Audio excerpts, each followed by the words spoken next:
So let's talk for a second about the components that make up you as a professional, what you would look at in determining what that price might be. Well, I first of all start off with walking through the house with the owner to find out what they've done to the property since they've lived in it, whether it's been remodeled, updated, conditions, upgrades, sure. All of those kinds of things. Also, if they've had any issues, that would have to be disclosed. One of the things you mentioned earlier when we were preparing for this was quality of construction weighs Correct. Heavily in that. Absolutely. And then that varies dramatically. Well, and the thing too is you want the home to show in its best possible light. Right. So that can be from staging the property professionally to just decluttering to painting, cleaning, freshening up the carpets, things like that. Obviously, it depends on the amount of money that you would want to invest into your own home to put it on the market. And you're going to provide professional help in that if they need a stager or if they need any of these things. And we're going to get to that later. And I will also tell them whether it's worth doing certain improvements. Sure. So yeah, there's always a cost-benefit analysis in anything that you look at. Location play any important part in this? Well, that's the number one equation. rule in real estate. Location. You bet. And as part of that, views are critical. In San Diego, it's all about the view. It's all about the view, and there is such a thing as $1 million view.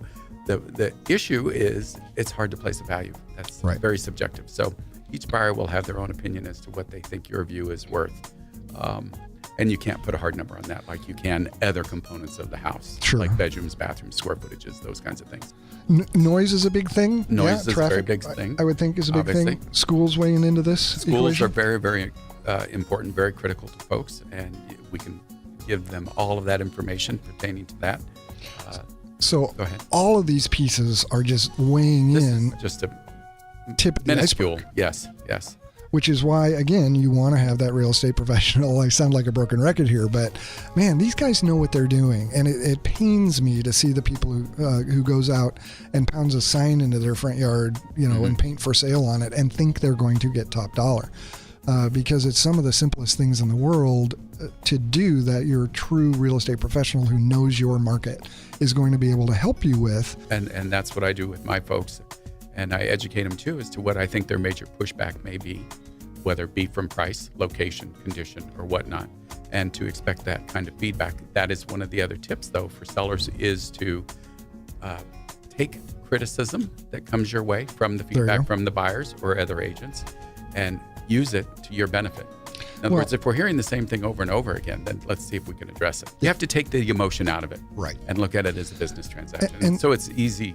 It's easy for an agent to do that, a broker. And that's so hard for people if they've been in that home for 10 or 20 or 30 years. They've raised their family. They've spent countless hours in what's perfect for them. They don't understand that it's not perfect for everybody. So my point is just be open for suggestions. Don't be insulted. Take the criticism and work with it and run.